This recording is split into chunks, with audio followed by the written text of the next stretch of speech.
Bon, Jamel, va falloir rendre des comptes là, parce que ça fait trop. Ok, d'accord, merci pour tout ce que t'as fait pour l'Algérie en 2019, mais là, deux compétitions de suite où t'as pas réussi à gagner, ne serait-ce qu'un seul match en phase des poules.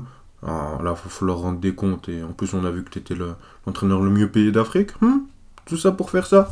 Allez, on va en discuter, générique. Ah oui, pour Ribéry qui va arriver devant Casillas. Vas-y mon petit. Il est dedans.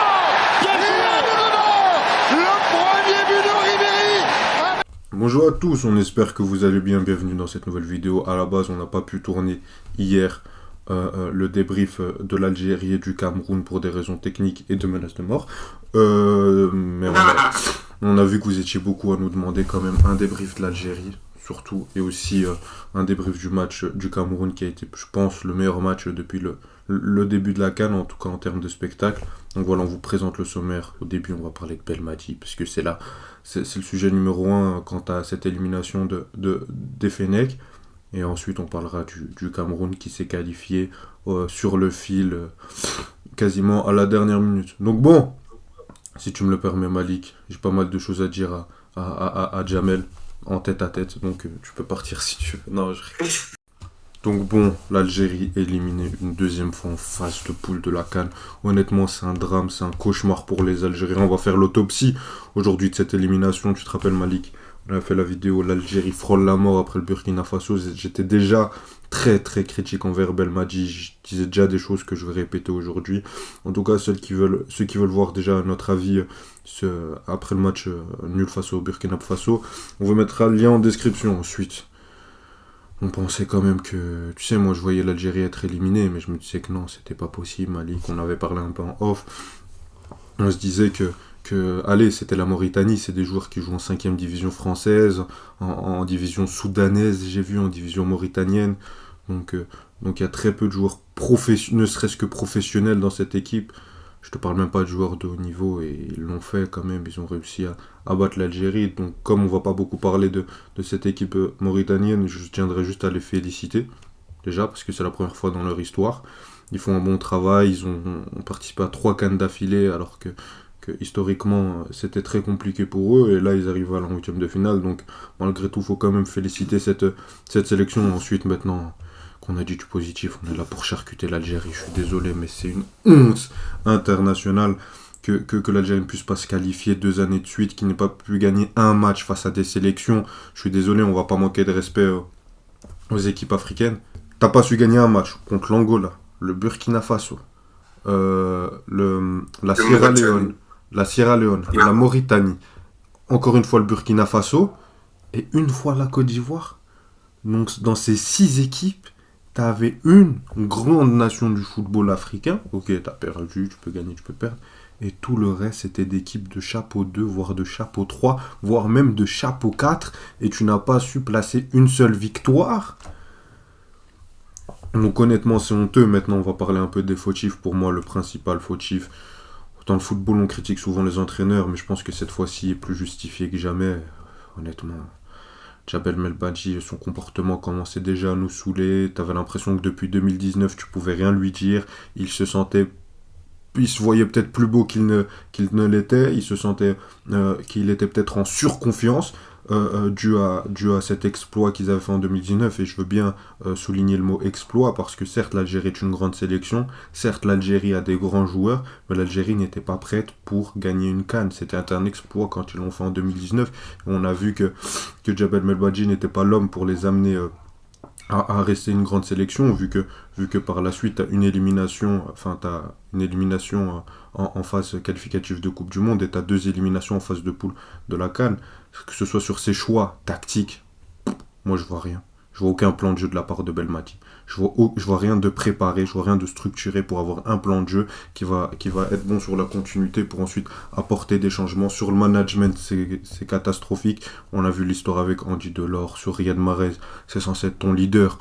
Tu le laisses aller 4 jours à Dubaï avant une rencontre contre le Cameroun pour se qualifier en Coupe du Monde, alors que tu n'avais pas été qualifié sur les 2 dernières compétitions. Là maintenant tu me ramènes à Riyad Mahrez, tu le mets sur les 2 matchs, alors que le mec est en surpoids et on voit très bien que le mec en a plus rien à faire. Le mec, il avait la dalle en 2019, il voulait faire gagner son pays. Là, il en a absolument rien à faire. Et tu le fais quand même jouer hier. Les choix sur le match, je suis désolé. Mais tactiquement, Belmadi a des grosses lacunes. J'ai pas envie de lui manquer de respect. Je lui demande pas d'être Pep Guardiola, mais il y a des prérequis quand t'es coach. Il y a un minimum d'avoir une lecture du match. J'ai vu personne hier, personne valider ou être d'accord avec la lecture du match de Djabel Belmadi. Quand tu vois que Ounas est le seul ailier qui percute, le seul joueur qui t'apporte quelque chose offensivement, et que juste pour mettre Mahrez, tu le fais jouer en 10, alors que j'ai pas vu tous les matchs d'Adam Ounas depuis qu'il est joueur de foot. Faudrait vérifier sur Transfermarkt, mais je l'ai jamais vu jouer en numéro 10. Donc tu perds la qualité du meilleur joueur de ton début de match. Défensivement, tes joueurs, ils font toujours les mêmes erreurs. On l'a vu, depuis le début de la compétition, ils n'ont pas su faire une relance vers l'avant, alors que c'est quand même des joueurs professionnels de football. Ça, c'est les mêmes. Mais ça, c'est la faute des joueurs ou du coach, du coup? Parce qu'on se plaint beaucoup du coach. Mais je pense qu'il y a un mélange des deux. Il y a un mélange des deux. Il y a un mélange des deux, parce que je suis désolé, mais à un moment, quand tu me dis offensivement, t'as vu un truc proposé par l'entraîneur offensivement depuis le début de la CAN?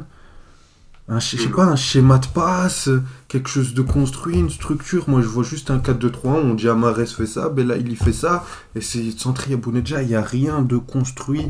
Donc, tu peux en vouloir aux joueurs, et les joueurs, je vais y venir par après. Mais dans ce qui est construit par l'entraîneur, tu n'as rien, c'est vide, c'est fade. C'est fade, c'est des pâtes au ketchup, c'est les pâtes que t'aimes. Il n'y a pas de sauce, il n'y a rien. Non, mais plus sérieusement, Malik. Et ça, déjà, je pense que tactiquement, Belmadi est très limité. Mais comme il l'a gagné en 2019, tu peux rien lui dire. Que ce soit dans son management, parce que là, j'y venais tactiquement, je pense que le mec est à la ramasse complet. Et il n'est pas fait pour le football de haut niveau. Je ne veux pas lui manquer de respect. Mais tactiquement, il y a des trucs où à partir du moment, je te parle même pas d'experts du football, des mecs qui sont experts en tactique, qui voient des erreurs. Non. Quand moi, toi et tous les supporters algériens et tous les fans de football ont vu qu'ils faisaient n'importe quoi, c'est qu'à un moment ça commence à être dramatique. C'est pas que ça commence à être grave, c'est que ça commence à être dramatique et que ça commence vraiment à m'inquiéter. Ensuite, en termes de management, je suis désolé. Mais Benrahma, un joueur qui aurait pu t'apporter de la créativité, tu t'embrouilles avec lui. Tu le ramènes pas à la CAN, Mahrez, tu veux le mettre à tout prix. T'arrives pas à faire des choix forts. Avant que tu continues, Ayoub, il a fait ce que tu voulais, non, en le mettant sur le banc. Il a fait ce que je voulais. Et puis, à la mi-temps, pourquoi il le fait rentrer et pour mettre Ounas en 10, pourquoi? J'ai un ami. Hein.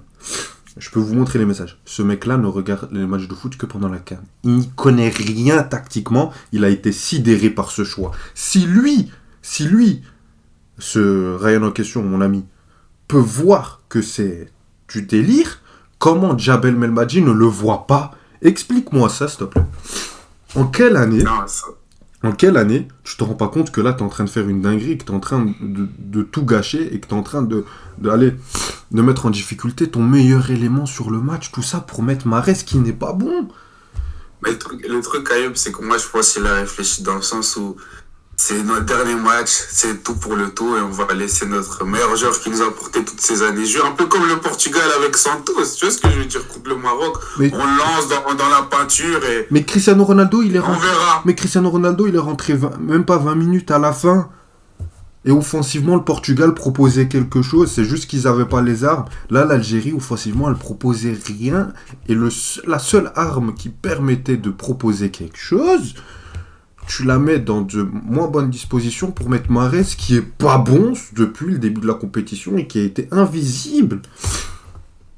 Ça, j'ai vu personne jusqu'à maintenant, parce que nous on tourne tard, j'ai regardé des débriefs et tout, j'ai vu personne me l'expliquer.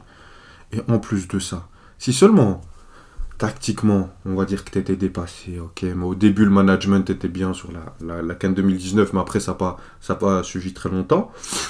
En plus de ça, dans ta communication, mais t'es d'une arrogance. Entendre le mec, j'ai l'impression qu'il a le palmarès de Jürgen Klopp et de Guardiola réunis. Il y a un moment où il n'y a eu aucune remise en question de la part de Djabel Belmadi, une arrogance envers les journalistes qui essaient juste de faire leur travail et de pointer du doigt les défauts de la part de leur sélection. Et encore, et moi je pensais que c'était parce qu'il avait encore confiance en ses compétences et ses joueurs. Je me suis dit qu'il allait se remettre en question, mais quand on voit la déclat d'hier où il vient te dire oui, bah, moi au début quand je suis arrivé en Algérie, on était 60e mondial, là on est 30e et on est 4e CAF. C'est que le mec à un moment... Il a dit ça. Non, ouais, il nous l'a lâché. Et c'est peut-être pas faux, on va pas critiquer tout son mandat. Il a fait de belles choses, il y a une série d'invincibilité, il y a eu une CAN, donc on fera les comptes par la suite. Mais là, t'es sur 2 CAN où tu n'as pas su gagner un seul match. Et je vais répéter juste pour la torture des oreilles, mais contre la Sierra Leone, 2 fois le Burkina Faso, l'Angola et la Mauritanie. Et juste dernier point pour vous montrer à quel point c'est un scandale que l'Algérie ne se qualifie pas, c'est que déjà l'Algérie est dans l'un des groupes les plus faciles, je pense, sans manquer de respect à ces sélections-là qui quand même ont fait un bon début de CAN, parce que quand je vois une sélection, le groupe du Cameroun, le groupe de la Tunisie, tous les autres groupes, sauf pour moi le groupe du Maroc et de l'Algérie, ont les groupes les plus abordables, et dans une CAN où tu as le Ghana avec 2 points qui va peut-être être qualifié, dans une CAN où avec une victoire, une seule, tu gagnes un seul match de foot sur 3 face à des équipes de chapeau 3, chapeau 4, chapeau 2, tu es qualifié, tu n'arrives quand même pas à te qualifier. Pour vous en rendre compte, pour que vous puissiez vous en rendre compte à quel point c'est dramatique et à quel point c'est un scandale national. Je sais pas ce que tu as à dire, Malik. Alors, comme tu dis, il y a aucun mot pour décrire à quel point c'est honteux. C'est tous les superlatifs que j'avais utilisés pour l'humiliation de la Côte d'Ivoire. C'était quoi, lundi? Je peux les réutiliser ici. Pathétique, honteux, ridicule. C'est pas normal qu'une nation, l'une des meilleures nations africaines comme l'Algérie, se retrouve 2 CAN consécutifs sortis en poule. Maïb, toi, j'entends que tu t'acharnes beaucoup sur le coach. Et je pense que je suis d'accord avec toi que la fédération algérienne va retrouver dans l'obligation, pas seulement que ce soit leur choix, mais dans l'obligation de devoir le virer, même si je suis pas... Personne n'est là et personne aime quand quelqu'un perd son travail. Mais là, pour ce qu'il a montré sur ces 2 dernières grandes compétitions internationales et une non-qualification à la Coupe du Monde, parce qu'en Ghana aussi, ils vivent la même chose, mais on va dire ils sont qualifiés pour la Coupe du Monde et ça s'est joué à un match à la fin contre l'Uruguay ou qui sait, ils auraient pu aller chercher un 8e de finale. Mais là, l'Algérie, j'ai plus de souvenirs en Coupe du Monde, j'ai plus de souvenirs en CAN depuis 2019 et c'est très triste. Pourtant, c'est une équipe d'Algérie. Jusqu'à aujourd'hui, les fans algériens te parleront de ce fameux match contre l'Allemagne qui a fait rêver toute l'Afrique. Cette époque des Fegouli, Brahimi, elle paraît si loin maintenant. Elle paraît si loin et moi, c'est pour ça que j'ai envie d'en vouloir aux joueurs. J'ai envie d'un peu blâmer les joueurs, Ayou. Parce qu'à un moment donné, le coach peut te mettre dans les meilleures dispositions possibles. Mais à un moment donné, c'est un sport où c'est les joueurs qui décident. C'est vous qui êtes sur le terrain. C'est à vous de prendre vos responsabilités. Oui, notre leader Mahrez a difficile. Que ce soit moi, l'ami Aouar, qui a été titulaire ce match. Ouais, qui a joué titulaire ce match. Je l'ai quasiment pas vu sur ce match. En première mi-temps, pour moi, c'est pas le plus honteux.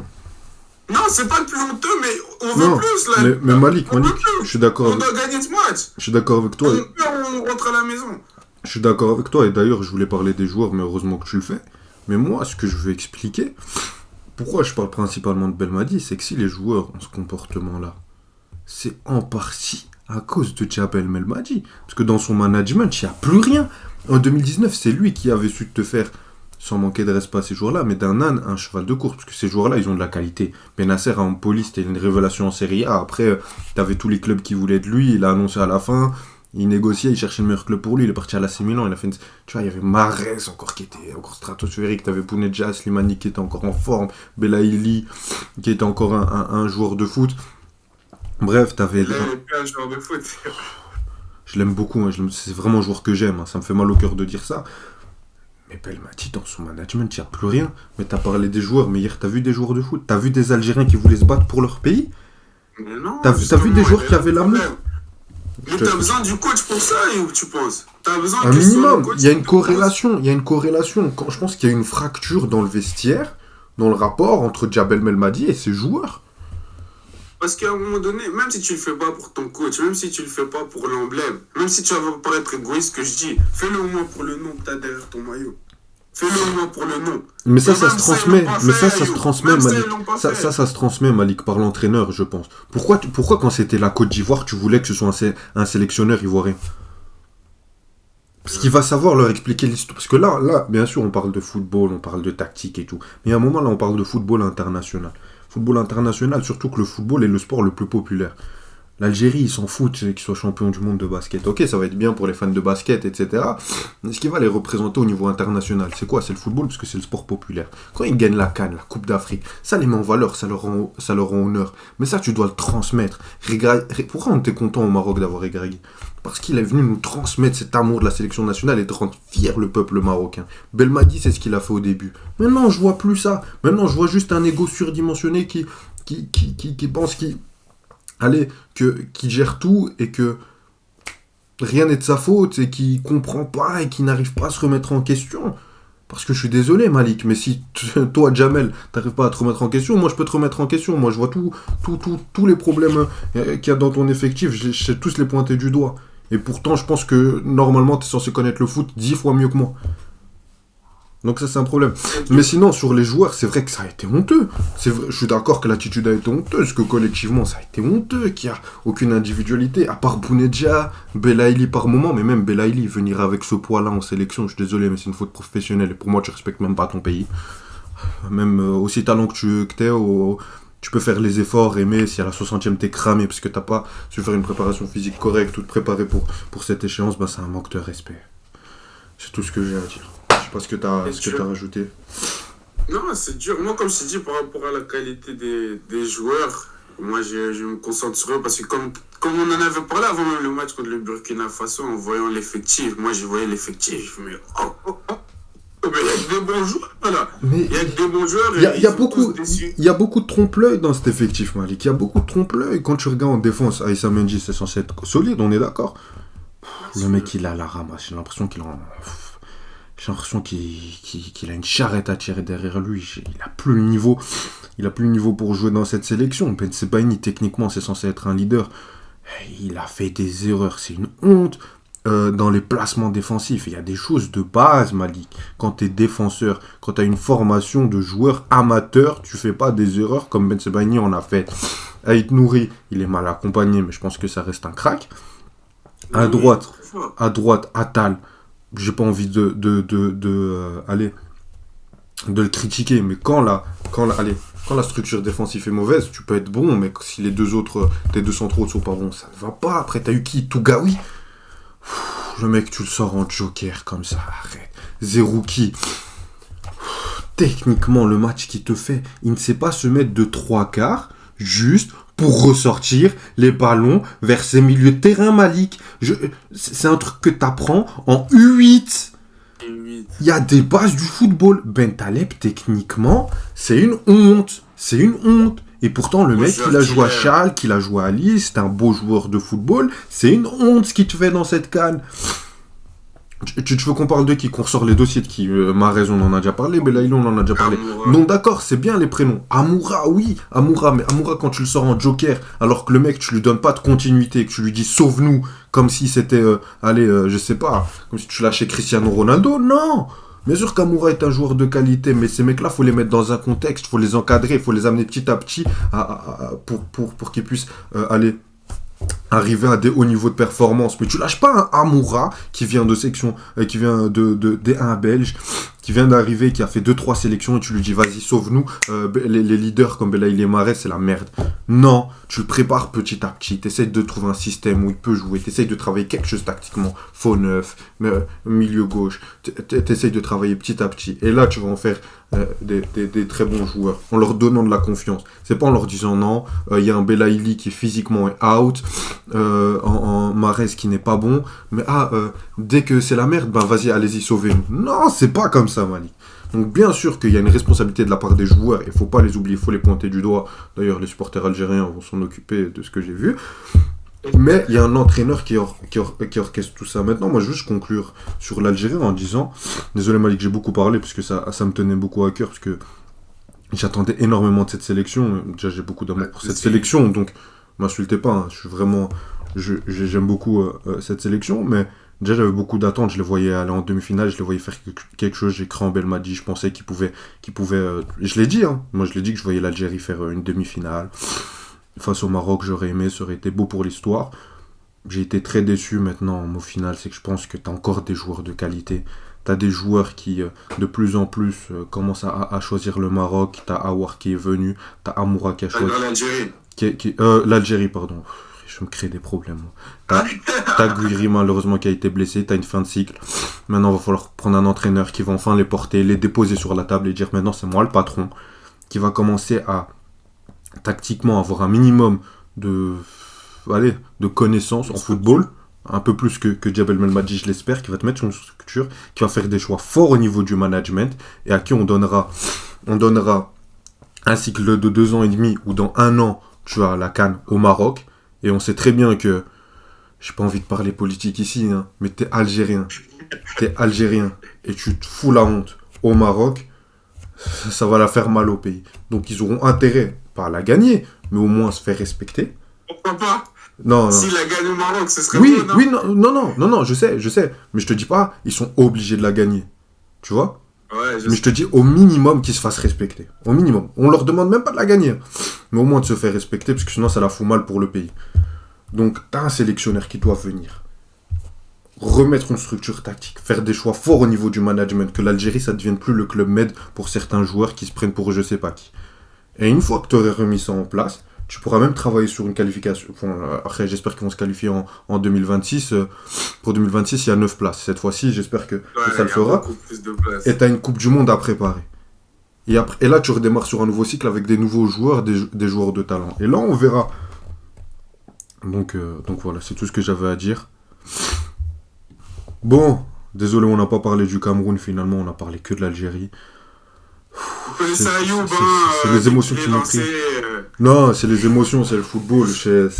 Moi, ça me rend jamais heureux de voir une sélection comme ça se foutre la honte, que ce soit l'Algérie, même la Côte d'Ivoire, hein, tu sais, on rigole, etc., on charrie entre nous. Parce que c'est l'esprit. Mais de perdre, tout le monde peut perdre. Nous, le Maroc, demain, on peut perdre. L'Algérie peut perdre. Ça, c'est pas un souci. Mais de voir que t'as un sélectionneur comme ça qui se remet pas en question, qui méprise ses journalistes, des joueurs qui foutent la honte à leur pays, un moment, un Mahrez qui va tweeter un truc où en mode, il respecte tes joueurs et t'ont donné de l'amour quand... en plus, surtout quand t'es dans un pays comme l'Algérie, l'amour que te donnent tes supporters, tu le retrouves pas partout dans le monde. Hein. Même en Afrique. Donc ça fait mal de voir ça et on a été pris par les émotions, vous connaissez, on est juste des passionnés. Donc n'hésitez pas à liker la vidéo, vous abonner, activer la cloche. On va continuer à débriefer cette CAN. En tout cas les Algériens, on espère que vous reviendrez plus fort avec une meilleure structure. Salut et merci à toi Malik. Salut, ciao.